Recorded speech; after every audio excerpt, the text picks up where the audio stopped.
What would you like to see change in your life? And what is the biggest obstacle that you're facing now? I run 2 programs called Inner Knowing and Good Life Designed for serious individuals who are ready to take the next step in their personal and professional lives. I will personally be coaching a small group of individuals on tools and frameworks for creating an intuitive practice and for creating self-mastery in their life. As someone who's helped countless entrepreneurs open doors of possibility that they never thought existed, I've seen these strategies transform people's lives. The best part is that you'll 10x your output, unlock your creative genius. I'll work with you weekly to overcome your limiting beliefs. I'll teach you how to create clarity, processes, develop your intuition, and set a new framework on how to live your best life. And you'll get access to guided meditations that I have personally created that are not available anywhere else. We'll create a new self-concept that you can practice moving forward. This method is so effective that even if you don't have a lot of time or if you think you're not ready for a change, these frameworks and methodologies will still work for you. You can check out the link in the show notes to join the waiting list, and you can also check out what some of the previous clients had to say about our time together. It's first come, first serve, and I hope to see you there. Hi, my name is Yasmin Tarehi, and this is Gateways to Awakening, where we host one-on-one conversations with leading experts in wellness, well-being, and spirituality. Today's episode is with Sebastian Siegel, who is a British-American director, producer, screenwriter, and author, and his modes of storytelling range from filmmaking to contemporary art and psychology. Sebastian adapted, directed, and produced the feature film Grace and Grit, based on Ken Wilber's acclaimed book, and it is released everywhere internationally. Alex Grey says Sebastian Siegel is a dexterous and original director. His movie is transcendent storytelling at its best. And John Mackey says, like the book it's adapted from, this film is brilliant. Grace and Grit will shake you and maybe even awaken you in some way. This movie is a must-see, especially for anyone interested in love or consciousness. And I personally was incredibly moved by the film. I thought it was just incredibly well written, and it really evoked kind of a deeper kind of inquiry within me. So I encourage everyone here to watch the film. So welcome to the show, Sebastian. It's a pleasure to be here, Yasmin. So Sebastian, can you tell us, how does one create a good life? It's a great question. And I think the first response we have to consider in that existential question is, what does good imply? And so many people quote Rumi as to this field, right? Beyond right and wrong, beyond good and bad. Yeah, I'll meet you there. This idea that good is a very human, conscious categorization of existence. So how does one create a good life? I think at first the requisite to that is having a deep sense of knowing what's meaningful and what's fulfilling to us. And so then therefore the requisite to that is, what is it intuitively that is speaking through us that informs us of why we're here and what we're doing in this life? So when we're a kid, a good life might just be a simple, time in the arms of our mother or our father or our friends, or laughter.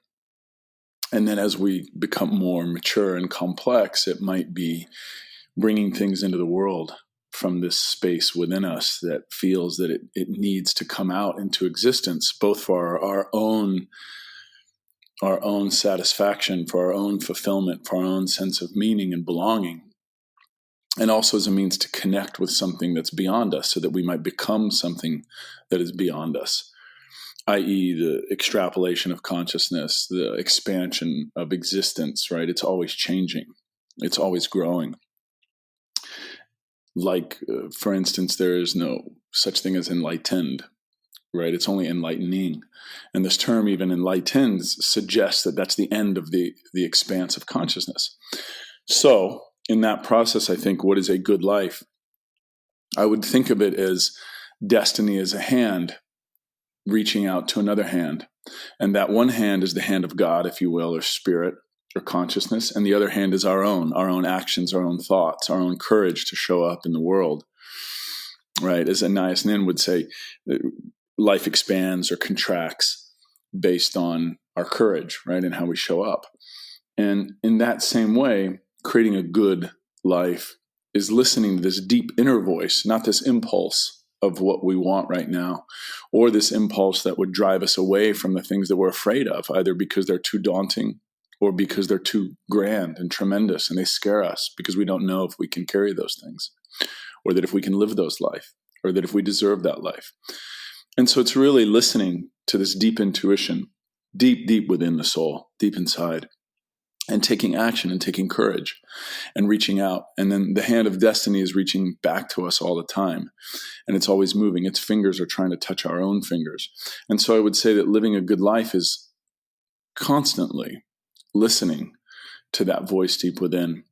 And to ground that in a daily practice, it might be a meditative practice. It might be a journaling. It might be a sharing with a friend or a lover or a family person. It might be a religious practice of going to church or temple or, whatever the ritual is, but something consistent that allows us to look within so that we might grow beyond. I would say that that is the requisite for living a good life, creating a good life.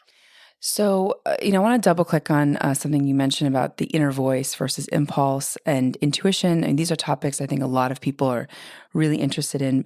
Can you tell us a little bit more about what your intuition means to you and also how you can access it? Because I think a lot of people, you mentioned a couple examples, but I think a lot of people don't really know where to start and also how to discern their intuition versus like a trauma response or a fear-based kind of, or even a projection. So I'm curious, how do you navigate that? Mm-hmm. It's a great question. The first step, I think, is getting out of our own way and deciphering, right? And in so many ways, and let me take a short tangent there, just to say that discipline is freedom in so many ways, right? That, putting off what we want now for what we really want, et cetera, that looking at this life that it's important to fantasize about life, to daydream about life. How do we see ourselves living? How do we want to engage? How do we want to show up, right? And in such a fantasy, it might look something like, I'm totally in love and committed to an individual. Somebody is in love and committed to me. We laugh. We circumnavigate, explorations of challenges within one another and between one another, and we overcome those things together. Through that, we cultivate artifacts, whether it's, we manifest things in the world, such as offspring that might be children or vocations or poetry or, laughter or joy or building things in the community around us. And so listening to our intuition is a question of getting out of our own way to say, well, what do I want just here and now? And yet, what is it that's really driving the ship? In other words, there's something within me, within us, that is speaking through us all the time, right? There's something that's guiding us. And I think that it's right on point, right? The desire to try to interpret where that thing comes from and what that is, what that energy is, because we're so guided by subconscious choices that are trauma responses, right? That are impulsive, right? Fears, abandonment, overwhelmment. And so one of the practices of listening might be, listening, in other words, to that voice deep within, to that intuition, might be, in very simple terms, waking up in the morning and just jotting down our dreams or sharing them, right? It might be free writing just explosively with a pen, pencil, paper, and writing, just letting it out, not letting the pen stop, right? This very basic exercise, allowing something out to uncover something that's deep within. In the Freudian term, to take what's in the shadow and bring it into the light, to create a more cohesive identity.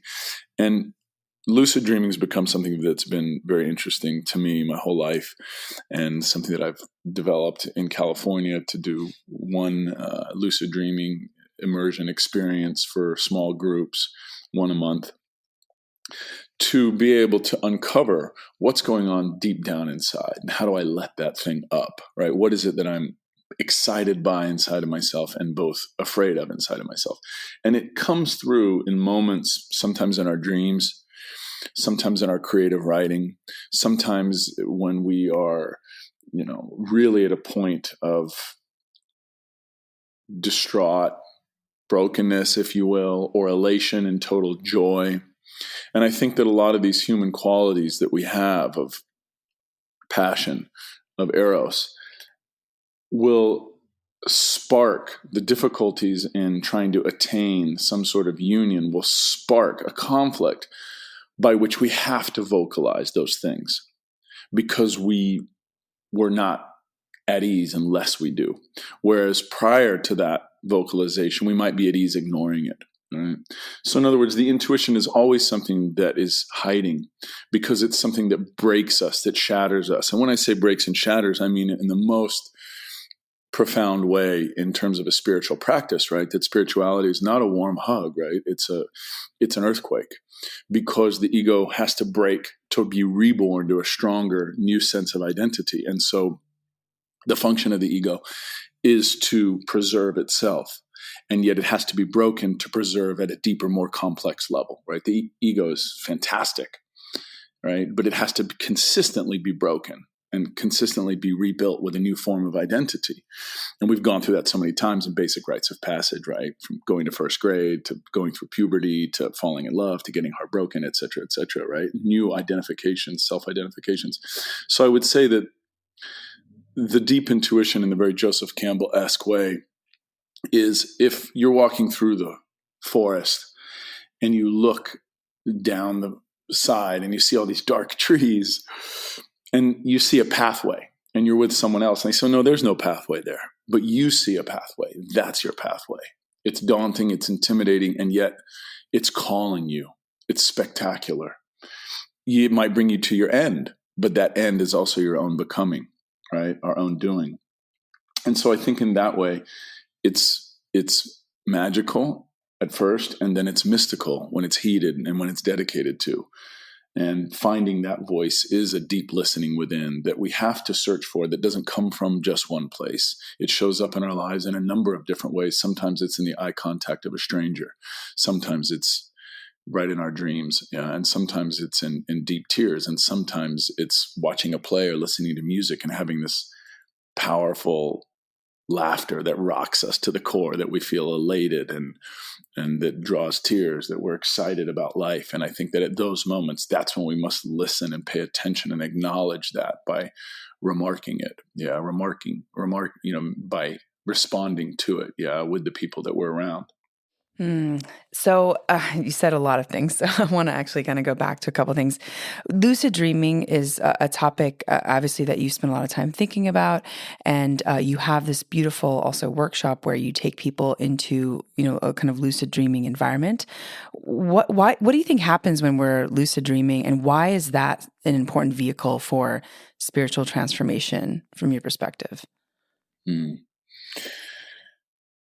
We're always dreaming, and we shut out those dreams and we have this clear conscious waking state as a function of evolutionary survival, right? In other words, I dream that I jump off a cliff and I fly through the air and I walk through the fire, right? And then the ones who then jump off a cliff and walk through the fire die. And so evolutionarily, we start to differentiate between our dreams and our waking state, right? And so we peripheralize those for the conscious mind to be able to navigate in the world. I'll meet you here at this time and do this thing, right? That we have this dream state then when we're asleep that comes to the forefront when the conscious mind then is at ease and allows those things to come up.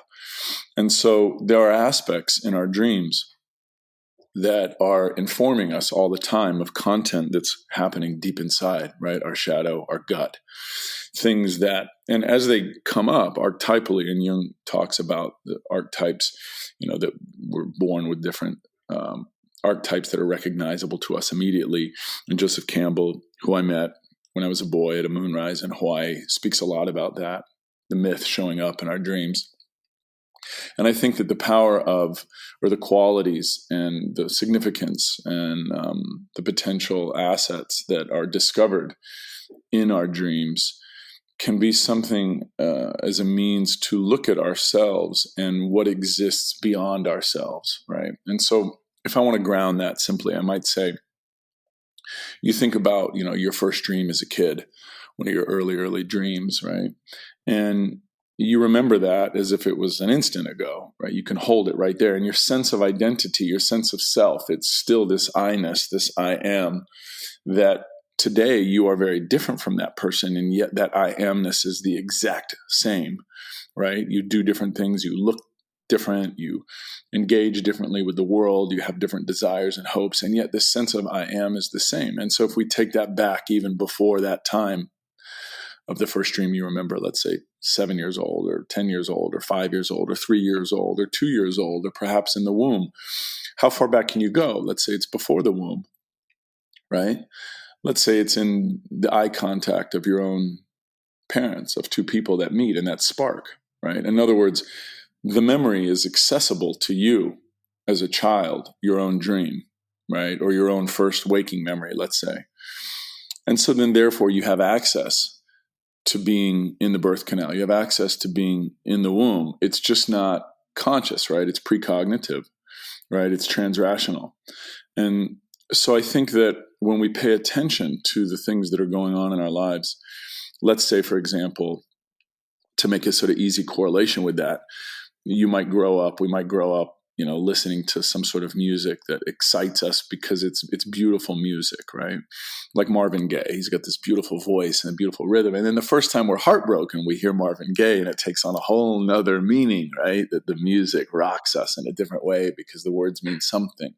And paying attention, so then therefore, to what's going on in our dreams is something that says, number one, what's going on personally for me in this experience of life? But number two, what's going on in life in general? There are messages all around, right? In the eye of the stranger, when we catch eye contact and we take a breath and we're patient and we really make eye contact with those around us, the amount of nonverbal communication that's occurring is profound and spectacular and beautiful, right? And then therefore also in our dreams, there's something going on here that has evolved for millions, for billions of years, that is gorgeous, just like looking out into space and looking at the supernova. And so to acknowledge that, I think is important in terms of participating in the beauty of this miracle. So it's something that I have valued very much since I was a kid. And I think that if we're not paying attention to the most simple and fundamental things and cultivating the well of those aspects of being, then that's dangerous, right? Because, and I'll put a button on it by saying it's dangerous, particularly now with the advancements of AI, that we've got to look at things and be able to differentiate the difference between an optic, something that just appears beautiful, that is cultivated by a machine, or something that is really listening to the heart, that is listening to billions of years of evolution and say, this voice comes from within and beyond. It's not an optic, but it comes from a well that's deep inside. Yeah, and if I'm going to be alive, well, I might as well pay attention to that. So I think that paying attention to dreams and pay attention then to the waking dream, the subtlety all around us, like in the eye contact of any stranger, is paying attention to the sort of mystical miracle that life is. So I want to actually switch gears because I want to talk a little bit about the movie. But before we get into the movie, because I think there's a lot to say about the movie, the Grace and Grit, I want to talk a little bit about shadow work. I know that's something that you have been alluding to in the conversation quite a bit. And I think, for me at least, like the question I have about, shadow work, especially, in comparison to the spiritual path, is that it feels like a lot of people don't actually understand that those two things feel very separate. And I say this because we recently had Connie Zweig on the show, who wrote the book Romancing the Shadow. And I was thinking a lot about, the idea of shadow, because it feels like there's so many people who are on this spiritual path of inquiry. They're doing the work, they're lucid dreaming, they're tracking their dreams, they're meditating, they're listening to their inner voice. And, yet you have things like, people like Osho and John of God and priests, kind of doing things to young boys. And so clearly there's like a disconnect between the shadow, or, the personality, and also the spiritual path. So I'm curious, especially since you've done a lot of work with couples, with people, I'm curious, what things have come up for you when uncovering the shadow, and also in the work of integrating our shadows. So I think like what would be helpful for our audience is perhaps like your perspective on a way that people can think about integrating their own shadow, or even understanding their own shadow, while, thinking about their spiritual path. Mm-hmm. James Hollis is the foremost Jungian psychologist, I think, in the world alive today.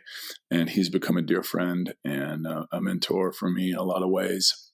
And in the Jungian way, Hollis writes so much about, that we wake every day and we're all faced with these two challenges of abandonment and overwhelmment. Right? That will the world ignore us and let us go? And will the world be too much for us? That we don't have a place in it, right? And that we have to confront that with our own sense of courage and our own sense of action and our own sense of engagement and our own sense of being and our own sense of doing. And so the shadow inside of us, what are these things inside of us that we don't like to look at because it's unpleasant, or because we're daunted, because we're afraid that, we don't want to sign up for something because we might fail, whether that's a love relationship or a vocation, right? That we don't want to go somewhere because we are afraid we might be ignored or won't be accepted in a way that we want to be seen. And so the value of looking at that deep inside is to first say, this has been happening for billions of years and perhaps outside of the stream of time. And so to have total faith in it, right? So for me to take it on in the very first, most simple way. And you brought up Osho. And I think that one of the powers in his work and one of the reasons he captivates the minds of so many people is because, if nothing else, he has an amazing sense of humor, right? And many incredible writers of spirituality and transcendence do, right? Whether it's Ken Wilber or Adida or Osho or Ramana Maharshi. Ramana Maharshi is not known for his sense of humor, but he's romantic, right, in his writing, and a huge influence on me. But then definitely the writers of Zen have incredible sense of humor, right? Shunryu Suzuki, D.T. Suzuki, etc. But point being is that to not get overwhelmed, right, by what it is to be human, to look inside the shadow and say, hey, it's okay. Like, this all ends in death, right? And death is not so bad. It's beautiful. It's a beautiful rite of passage that I don't remember what happens after death, just like I don't remember really what happened before birth. I can intuit it, but I don't really remember it. So now here we are today, and I'm 20 or 30 or 40 or 50 or whatever the thing is. And what is it that I want to look at that's deep inside of me that is limiting me in some way to love deeper, to breathe more deeply, to be more excited about participating in life? And it is in that sort of Freudian and that sort of, Jungian sense that Hollis writes about this fear of abandonment, this fear of overwhelmment. So the requisites then are to say, okay, I'm going to look inside because I want to take some of this salt or some of this honey. In other words, the thing that hurts and bothers the wounds, or the thing that excites me and is maybe too exciting for me. And I want to combine those things to create one more cohesive identity, right? If we're making a cake and there's not enough salt in it, it's not quite right. We add a little salt and all of a sudden it juxtaposed with the honey makes the cake sweeter. And such is that in life. And I think that that's the methodology that I would use in practice at my office in Santa Monica with couples or individuals, high-functioning individuals in general, to be able to say, let's look inside at what's going on, right? And let's take some of that salt and bring it in to our life in a way to say, you know what? the world's not going to abandon me, not because I trust it, but because God or Spirit has carried us this far. In other words, to personalize it, it's carried you, it's carried me, it's carried us this far. Why would it abandon you now? Right? In the very simple terms, in the very simple, obvious, fundamental ways that life goes on, right? Even if we look around the world and we think, oh my God, what's happening in the oceans, what's happening in the world, what's happening with morality, it still goes on. And in 1,000 years and in 100,000 years and in 1,000,000 years, it'll still be going on. That's what gives us the sense of humor about it. That's why these great authors and great writers have such a deep sense of humor, because we take the personalization out of it. So to put a button on that, I think that looking into the shadow can be scary work sometimes for someone saying, well, I had this traumatic experience as a kid. And I think the first step is saying, well, it's okay. Like, that's okay. It's not personalized. It's part of the salt and the honey in life.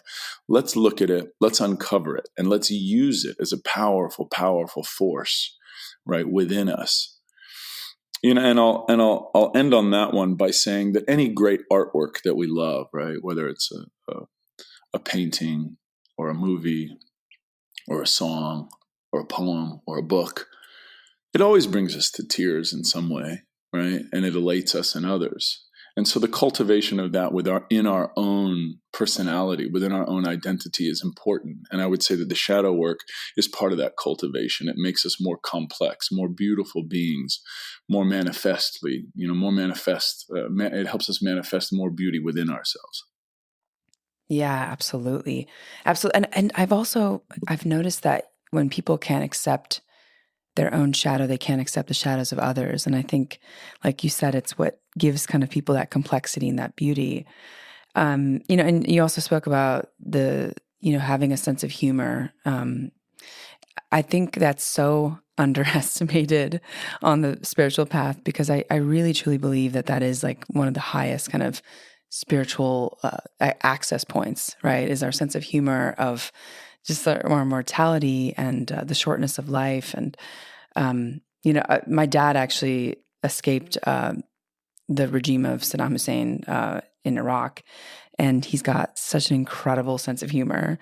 And I used to always I was very moved by how funny he was, growing up. And I think also just he didn't spend so much time wallowing in any kind of pity. And there was just such a great acceptance of life. And I say this story because I think a lot of us, spend a lot of time really stuck in our shadows or in the difficulties of life, rather than accepting it, honoring it, doing the work, but also moving on and having that lightness and that sense of humor, as we walk through life. So I just wanted to share that. I appreciate enormously what you're saying, and particularly with your father's journey, and also I think that the incorporation of the shadow does, the acknowledgement of it in ourselves, right, and the re-acknowledgement, right, because it's never complete; it's ongoing. We have to keep cultivating what we're afraid of or what we're daunted by, and bring it. The more we bring it forward, right, then of course the more forgiving we become, and the better the sense of humor gets. And I think it's fast. Western culture is fast to judge what's going on in other countries and in other cultures, and it doesn't have a broad popular appreciation for the process of evolution over time. Right? In other words, we go back 2,000 years. Life was pretty rough back then, but not for them back then. It was rough for them back then from our viewpoint now. Right. But back then it was the same thing to them as it was today. Right. For us, we go back, 1,000 years, we go back 2,000 years, go back further. So to look around the world and to be judgmental of what's going on in other cultures is important. To drive, to be vocal about, rights, to be vocal about, humanity, to be vocal about, because there's injustices going on in every level, right? Whether it's human, whether it's sentience, just basic sentience, animals, the way animals are treated. We're always doing something, right, that could be done more beautifully in our own lives personally, right? Like what we're wearing, what we're doing, how we're speaking with people who we're acknowledging, who we're ignoring, whether we're aware of it or not, what we're eating, what the way we're treating animals, people around us, is just as important as our vocality around things internationally. because it's going to go on, right? And it ends in death. And it's like, all right, so what? Like, let's get over ourselves. Like, are we that important? Like, it's okay to die. Like, when we start looking at death as this beautiful thing, then it's like, okay, all right, this is pretty fun. This is a pretty good time here. And so I think that those things go hand in hand. In other words, to say, look, I want to drive consciousness evolution, like the courage, right, that it takes your father to persevere through something so intense. And yet to have a sense of humor means that he has now this perspective that, okay, like I'm not the first one who did this. Many people will come after me and many people came before me. And this is part of what evolution is. In other words, the process of evolving is what we're signed up for. There's not a finality of place where it's all good, right? That final place is non-duality, right? And then after that, what happens? Duality again. Right, that then we're born into something so that we can feel intimacy, so that we can look at one another. In other words, God comes into existence through us so that it can have awareness. Because as Ken Wilber would say, it's more fun not to have dinner alone, right? It's more fun to share the rainbow with someone. But the price of sharing that rainbow with someone is discomfort and pain and all these other things that come with it, right? So we have to have a sense of humor about those things. Yeah, absolutely. Absolutely. A common theme that has come, has been spoken about through this conversation is death and our mortality. And I think that's really important for the folks listening. I think especially in the West, we sort of don't really remember death. We're always so surprised when it happens. And I think we also don't really like to talk about it publicly. It's just something that is sort of pushed to the side in culture, at least in the West. And I think that's been really difficult, I think, for us to recognize our mortality, but also, look at life in a sacred way, right? Because those two things kind of need to happen at the same time. So I just wanted to highlight that because I think it's, it's interesting. Even during COVID, it felt like we just never really were able to like process the idea of death. It just felt like it was still hidden underneath the surface.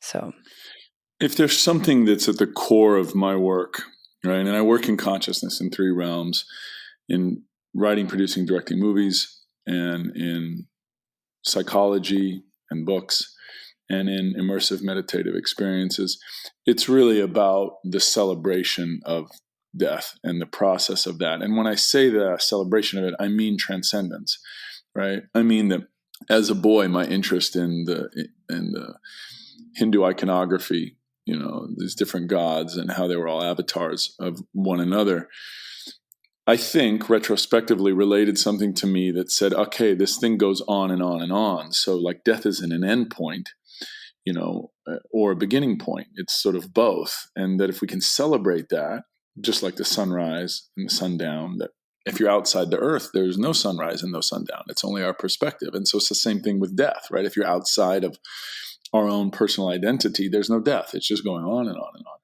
But when we're inside of ourselves, we see death and birth behind us, ahead of us, just like we see the sunrise up and sunset behind us, ahead of us. And having that perspective is really at the core of everything I touch.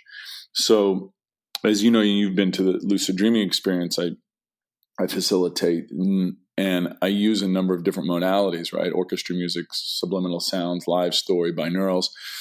And I do the same thing in psychology. I do the same thing as a filmmaker, trying to push these limits for audiences to sort of touch something that is deep within and far beyond. And that's my interest really as a storyteller in these capacities. In Grace and Grit, the book, Ken Wilber's book that I adapted to screen, the book rocked me in such a way, right, that it's so heart-wrenching, and yet it's uplifting and beautiful in some wild way. And I found that when I was reading the reviews about it all around the world, that other people felt like that, right? And so I try to do this, in other words, to create a sort of spiritual practice in psychology and in lucid dreaming and in film. I want to invite people in and then unsettle people a little bit so we can stir things up, to then have a really big party and total elation at the end of it, right? Because we feel satisfied when we uncover something deep inside. We don't feel satisfied when we can have whatever we want, right? I mean, we look around the world and you see people born with everything, have everything, die with everything. That's a boring life. Nobody wants to watch that movie, right? Everybody wants to watch Braveheart or, where we uncover, where we take the risk, a Titanic, whatever the thing is, that we take a risk and we go beyond ourselves and we love what can't be loved about ourselves and about others, that we do what can't be done. Yeah. But we don't want that on ourselves when the door's there for us. So we must invite that thing in and get excited about it and support that in one another and the people around us. So death is at the center of everything that I do in a very celebratory and mystical and romantic way. I love that. And I think, things seem to be much more memorable when there's a bit of fear involved. And risk involved, like you mentioned, right? I always remember those moments more, the highlights of my life. So I want to make sure we talk about Grace and Grit. I recently watched the movie. I loved it. I think I cried multiple times. I'm not a big crier, honestly.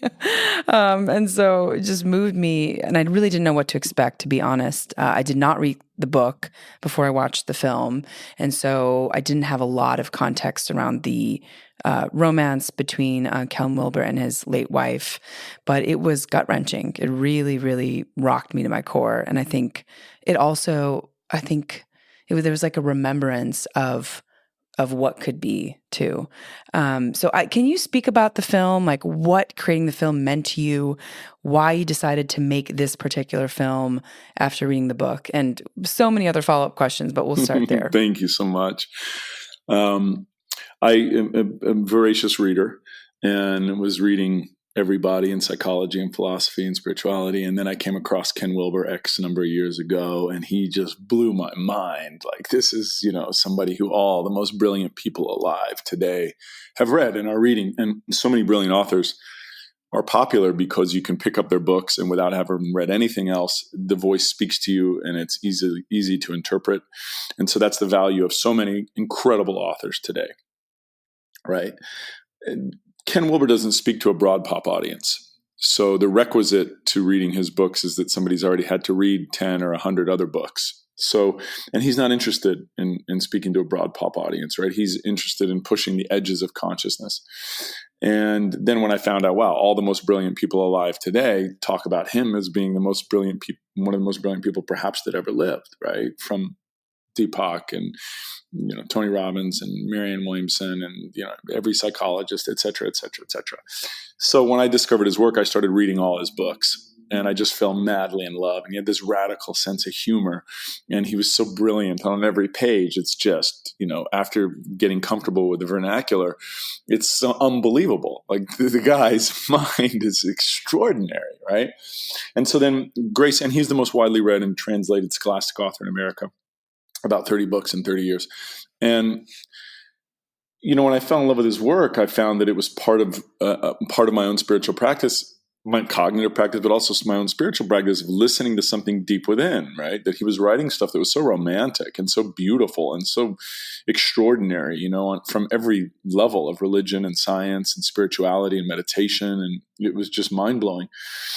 And Grace and Grit, and I always wanted to meet him, and he's very hard to get in touch with, this guy, this Ken Wilber guy, yeah. And before him, I was in love with Alan Watts, and I thought, well, I'd read every book that Alan Watts ever wrote, and if he was alive today, I'd go, sleep on the dock in Sausalito, California, and say, look, I'll clean barnacles from your boat, but I'm going to learn something from you by spending time with you. But he's dead. I can't do that. So now I discover Ken Wilber, and I've got this like mad love affair with this guy's mind, but he's alive, and I'm going to get in touch with him as he's impossible to get in touch with. Anyways, eventually I was invited to do a radio show. We got there in Colorado, and I was writing stuff on the Huffington Post. And it was obvious that I was influenced by Ken Wilber, and they invited me out there, and he and I met. We were simpatico, and I read Grace and Grit late in my reading of his, and I had no sense of me being involved in it as a movie.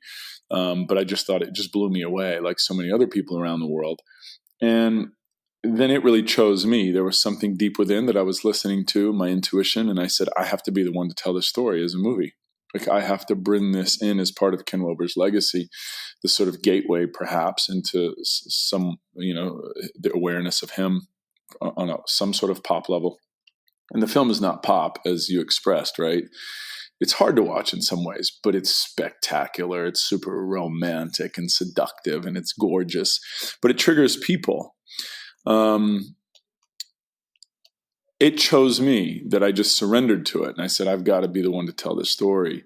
And it's really a story about transcendence. It's really a story about that, Marianne Williamson talks about the book and the movie of, that it's about the way love transforms us. Yeah. And Deepak Chopra gave a beautiful response to the movie, saying that, there's this thin veil between, sort of total devastation and complete liberation, and that the movie articulates that in a very clear way. And I think I'll make one comparison to sort of ground that, is that, like, Titanic is not about the sinking of a ship. There's a lot of ship sinking going on in that movie, right? But it's really that the sinking of the ship allows these two people to know that, wow, I'm in love with this other person. I'm impassioned with this other person. And we don't work together in the normal world, but because we're confronted with our own mortality, my God, we're going to go for it. And they go for it, right? And we all want to live like that. That's what romance is.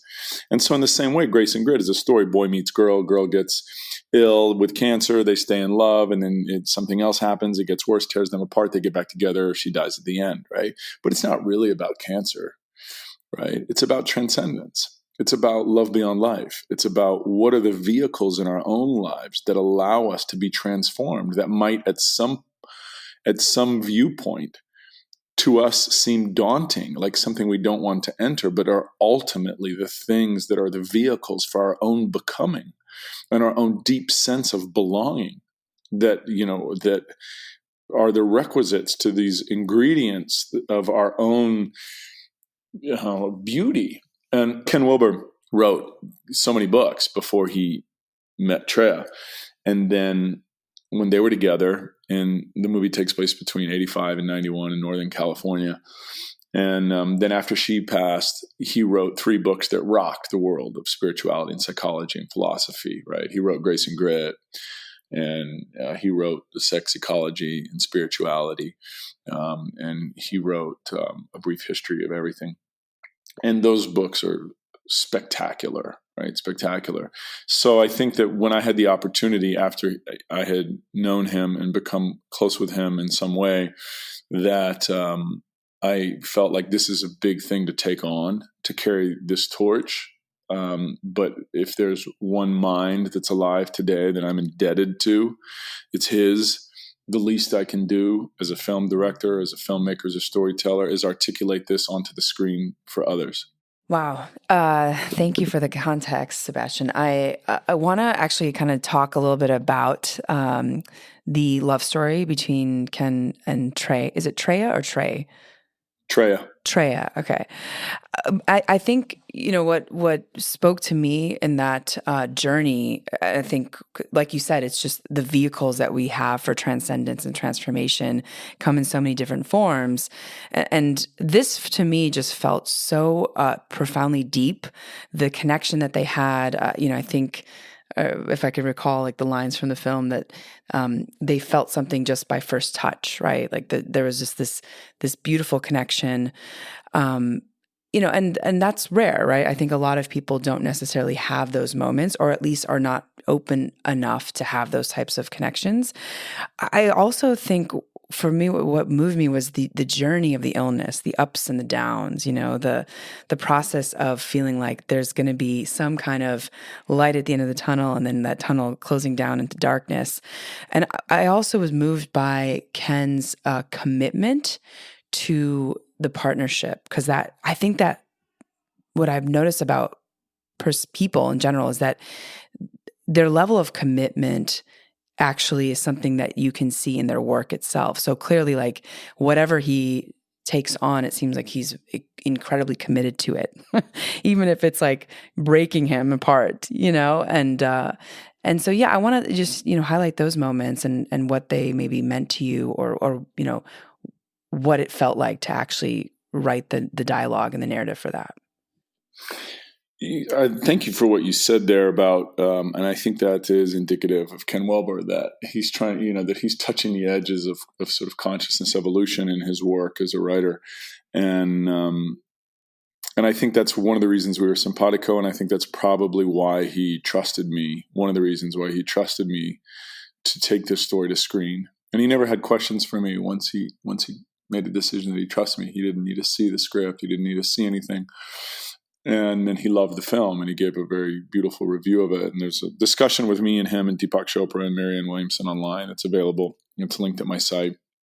And there's another discussion with Ken and myself and Alex and Allyson Grey as well about the movie, about transcendence, about love as a vehicle, about myth and storytelling. But I think that in the same way that if I commit to something, I'm very tentative. I move very slowly in all things in my life, right? I'm slow the way I choose a book, where I choose to make a home, who I choose to be in a relationship with, right? I'm not a dater. I'm not, as a boy, I was not promiscuous. I'm not, and none of these things are moral issues. It's just that I'm seeking depth beyond span. That what's exciting to me, right? In other words, that, authenticity, right, is the new taboo, right? Who wants to go deep and how deep, right? And so it requires a certain amount of endurance to go deep. Like everybody can hold their breath and go underwater 10 feet, right? But who's hanging out at 30 feet? Who's at 100 feet? And who's at 300 feet? And it starts to feel different down there. It starts to yield different rewards. The silence is a different type of silence. The color is a different type of color.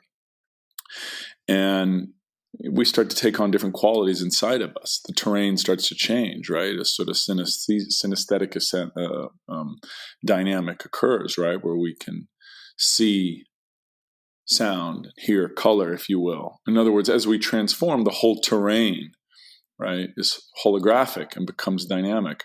And I think that commitment to say, well, I'm going to go, it doesn't matter if this thing breaks me, immediately makes it so that it does not break us, right? And that's the story, really, of the hero, right? The hero is someone who takes the chaos in life and creates order out of it by transmuting the energy into some sort of productivity, right? And I think that that's the excitement that dovetails back in the beginning of our conversation of uncovering the shadow. And so then therefore in this relationship with this man and this woman, and as you said, Ken's dedication to this woman is not just a dedication to Treya, right? To the love of his life, right? To this romantic draw together, to this energy of Eros, right? But it is also the dedication to the great mother, to the great woman, right? To love itself. In other words, in the Martin Buber way, this I-thou relationship, that he's not just loving her by loving her. He's loving the great mother. He's loving the source of life and creativity itself, right? All women he's celebrating. All of life he's celebrating. He's celebrating that inside of himself. And so then therefore, no wonder he wrote 3 such spectacular books after her, right? Because her voice is then inside of him. And I think in the articulation of that film onto screen, I knew I was the one to tell the story because I knew that was what was at the crux of the story, right? It's the plot did not matter so much. Although when you watch that movie, everything in there is true. Every person is true, every character. And you see in the end, there's live footage that we recreated, and there's, you can see the actors next to the actual people, etc. But it's the theme of transcendence, that it's, the theme of touching love in our daily lives and how we touch love beyond our daily life. We touch love outside of the stream of time when we consistently touch it, in mundane and regular ways is how we create a deep spiritual life, right? Yeah. Thank you for sharing that, Sebastian. Yeah, I honestly, I think a lot of what you're saying feels so important right now, especially in Western culture, where it feels like we don't actually want to spend time in vulnerability and deep intimacy, and everything is short characters. Like social media exchanges feel very empty. I feel like intimacy has multiple levels. Sometimes say like there's like 7 or 8 levels of intimacy or more. And, I think Robert Otto actually said, people can only meet you at the level of intimacy that they have with themselves.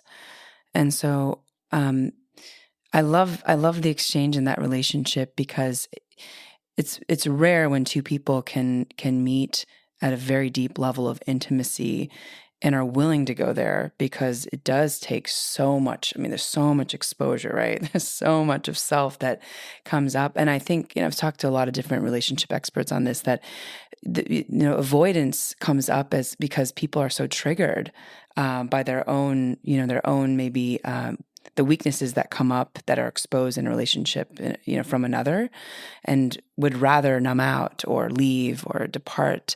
But that's like where the juice is, that's kind of where the transformation happens. And I think a lot of people shortchange themselves by leaving too early or projecting something onto someone when everyone's really just a mirror to yourself. So yeah, so I wanted to just highlight that because I was very moved by that relationship. Thank you. As my own practice, I think I look towards things that I'm excited by, that I'm drawn to, but also that make me a little uncomfortable. Like, I like to sign up for things that are beyond me, because we can only become more by signing up for things that we're not ready for yet. It's like, let's say becoming president of the United States. It's like no one's ready for that job. There's no course you take. You only become ready by doing the job, right? And so it's like that in anything, And so it's like, what lover are we going to choose, right? What friend are we going to choose? Are we going to choose the friend that just tells us we're great and is that easy to go, easy, be by all the time? And that's fine. There's nothing wrong with that. It's not a moral issue. But it is to say, like, all right, if we're really going to cultivate like an amazing oak, right, then we've got to bury this seed deep, and we've got to water this, and we've got to put it in the place of sunshine. And you know what? It's going to hurt when some of these branches come out. But oh my God, the spectacle of these branches, like, who doesn't like Bach or Beethoven? Who doesn't like, looking up at the Sistine Chapel and looking at that, spectacular painting, right? Who doesn't like, an amazing love song that rips us apart and has us cry and celebrate, And even all the greatest comedians, you ask all the greatest comedians alive, who's the greatest? And they'll all tell you Richard Pryor, right? They'll all tell you Robin Williams, right?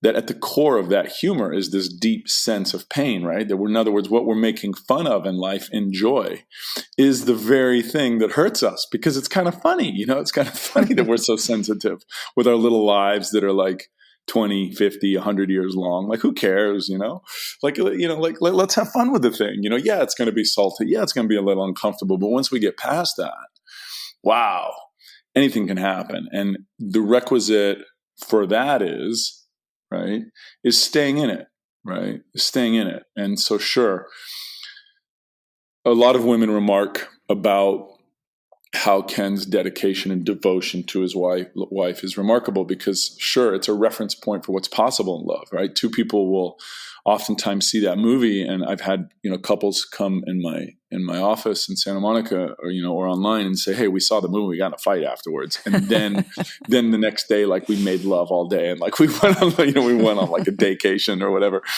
Then I say, okay, that's where the action's at, because of course, like, when you see something so spectacular, it's like we all want that. Well, all right, you want to slay that dragon, you got to be comfortable getting on that dragon, and this dragon's going to fly high, and it's scary if you fall off, but you don't get the view from up there if you don't make the jump, right? No jump, no story. And so in my own life, I think I was drawn to that.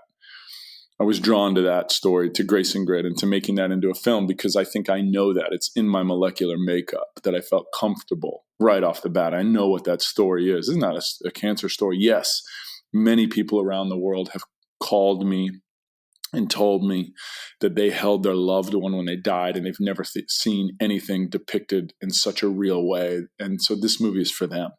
Absolutely. And yet it is also for anyone who is not concerned with cancer. That sometimes people will say, "Oh, look, I had cancer, my friend or my mother or my lover or whatever. It's too close to home." I say, "Oh, no. The movie's for you." Like, the movie's for you.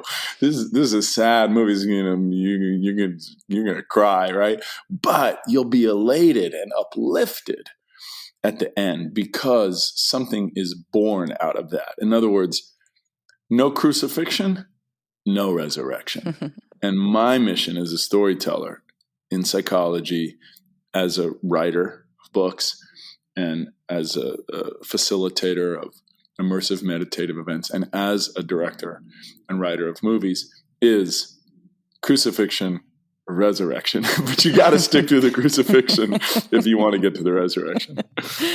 Oh, yes. Amen. Honestly, because I think a lot of people just don't, right? And and also they end up getting or seeing the reality based on what they're willing to put up with as well, right? There's a lot of folks like just really can't sit in their own with themselves, right? Like they don't actually know themselves well enough.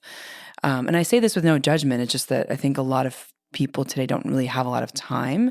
So I think that's what one needs really, to be able to kind of sit with oneself and really ask oneself, these deeper questions.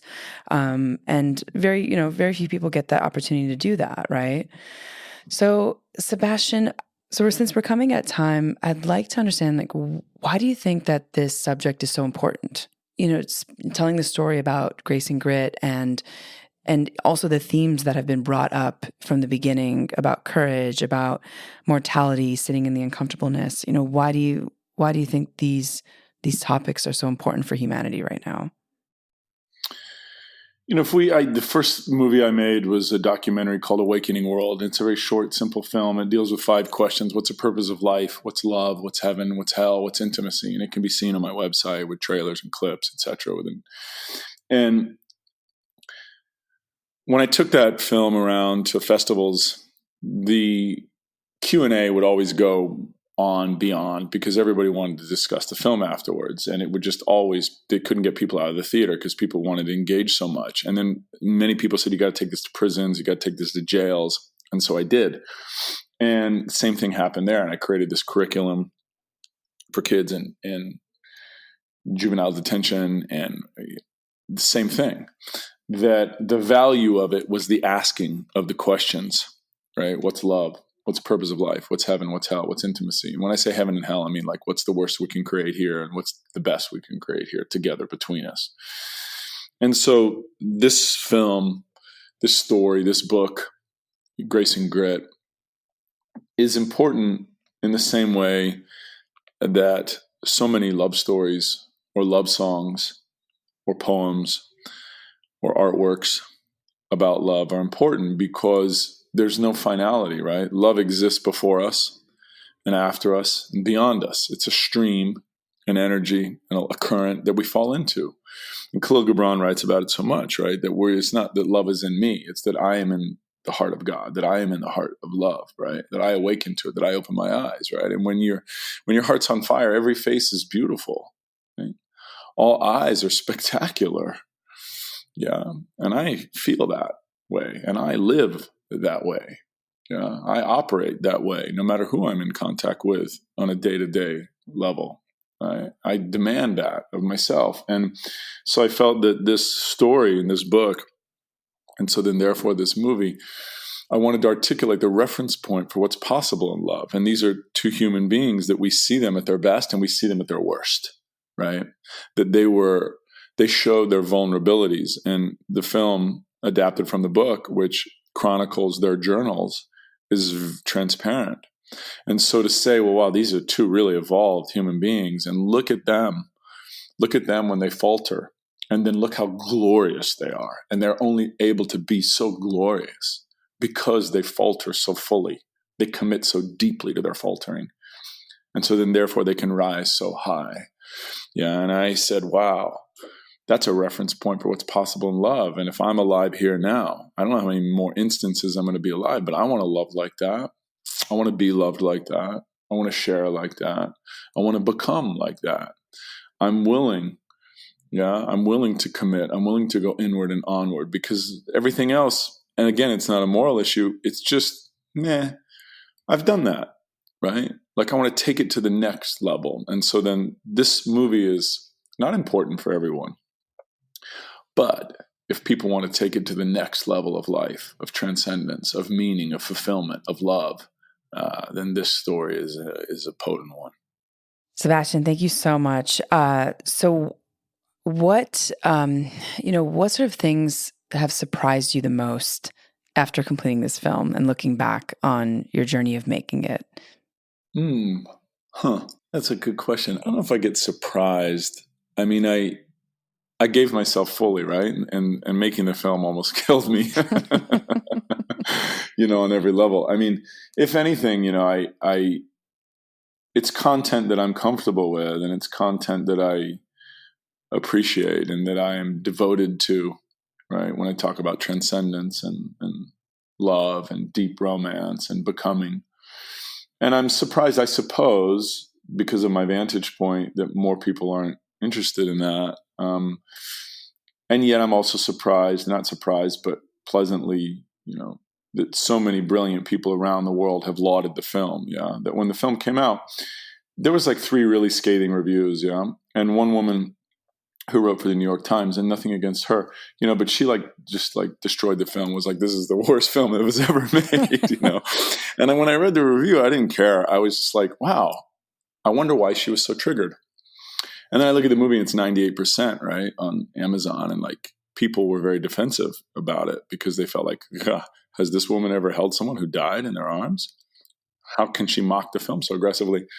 Yeah. And then someone else wrote me from the same paper and said, look, I'm sorry, this person reviewed your film. It's beautiful. So I suppose I was just in some way, and people have said that this movie is 10 years ahead of its time. And that's fine. It may be. And Chongyam Trungpa writes a lot about that great art is always going to be misunderstood when it comes out, And I'm not saying that I'm a great artist, but I know that I collaborated with some brilliant artists, that these actors are extraordinary. Yeah. And that many people, and you can see out there, all the people who've talked about it, they've really done something amazing in this movie. Right. And Julia Ormond and I talk about it in a interview online. Light is a main character in this movie, and sound is a main character. And Kim and Catherine Kluge, who used to run the San Francisco Symphony, did the sound and did the score rather. And their first movie was Scorsese's Silence, and they've only done a few movies, and they work with only major directors. And they did this movie. I couldn't afford them, right? But they did it because they love the content so much, right? They came over to my editor's house and they watched kind of 40 minutes of my first rough assembly, and they said, this is such an important story, and it's going to live beyond us all. When we're all dead, people are still going to be watching this movie. We want to do it, and you just whatever you want to pay us, we'll work it out. We want to be part of this. And I think that all the actors, whether it was Meryl Hemingway or Francis Fisher and Mina Suvari and Stuart Townsend, they all did it for the same reason. I did it for the same reason. Yeah, that I am loyal to something that's beyond me. And so I suppose if you say, what am I surprised by? I guess in some way I'm always surprised that in the same way that you said, people don't want to go deep or stay disciplined or stay in there with something that's important to them. I guess I'm always surprised it's, that people aren't more responsive, because this movie is largely undiscovered in America. My only request would be that if you watch it and you live in America, that you leave a review on Amazon, right, or on Apple or Rotten Tomatoes. It's ironic, though, because in the Latin cultures, in Latin America, it's now one of the top 5 or 10 most watched movies in all Latin America on Netflix, right? Yeah, and so it's why is it caught on there and not caught on here yet? And there was no promotion down there. But because perhaps that's a more romantic culture. Mm-hmm. And I think that the same thing is going to happen in the Middle East and in Saudi and these other countries, because these countries are so old, right? America is only, 250 years old. These Latin cultures, we're going back hundreds, couple thousand years, right? Some of these lands where people say, there's something going on that's beyond me. And I'm interested in this story. I'm interested in the story of Muhammad, of Christ, of Buddha. I'm interested in the love that echoes on, right? And my hope is that more people will become interested in that. And I think I made this movie at just the right time, because people are now starting to discover it here. I'm getting more and more messages online, from in different languages. Thanks to the language of emoji, I can understand what people are trying to say. It looks something like book emoji, movie emoji, heart emoji, tear emoji, heart, right? But it's humbling, and it lets me know too, in some sort of synchronistic way, that I'm on course. That the sacrifice and the dedication and the devotion is worthwhile. And so the surprise, I suppose, comes with some sort of satisfaction then afterwards also, right? Yeah, absolutely. And honestly, I'm just in awe of anyone completing their movie, because I know I made a short film, which was a fantasy drama that almost completely gutted me too. So I just think anyone who's able to make a movie and also finish it in itself is just such a huge accomplishment, just because, there's so many layers of complexity to finish a film, right? And as you're aware of. So, I think, I think what you said about the movie being ahead of its time feels very spot on, right? And because I think also when I first sat down to watch it, I really thought it was going to be a very different type of film. And then, so I think it's sort of something that has to be appreciated with the right mindset, with sort of like the right mindset, and also with the right openness to kind of this new worldview of romance and love and transcendence and the desire to go deep and the desire to really shift. So so I think that I think it's going to do exceptionally well, and will probably be a masterpiece for a long time. That was my reaction when I saw it. I thought it was a masterpiece. So thank you so much for that. The collaboration with these other artists, we make this film together, is a very intimate collaboration. For the artist to trust the director, completely, so that the symphony can play freely.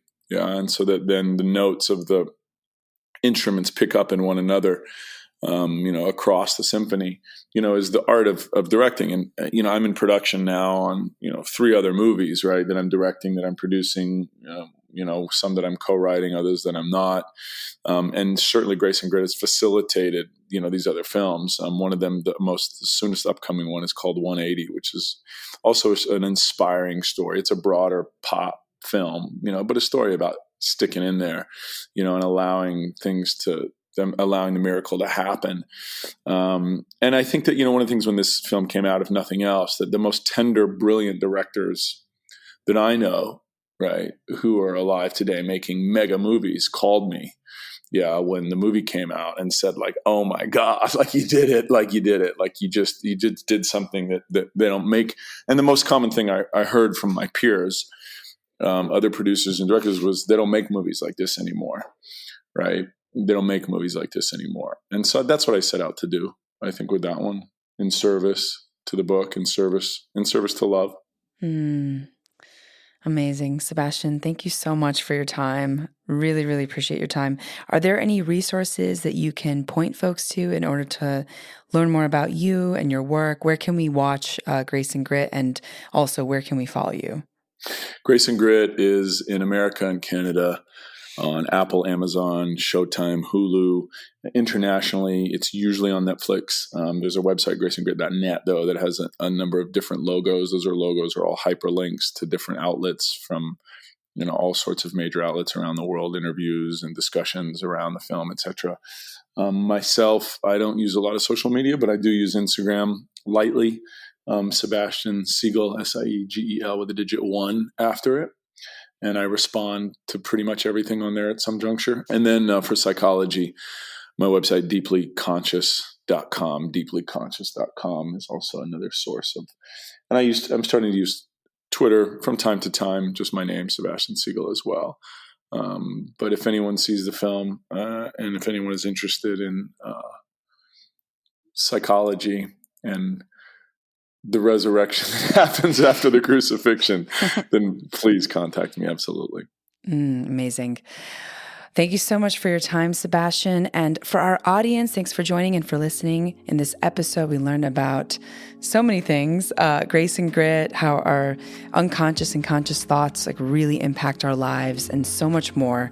And you can tune into Gateways to Awakening, where we host one-on-one conversations with leading experts in wellness, well-being, and spirituality. Thanks again.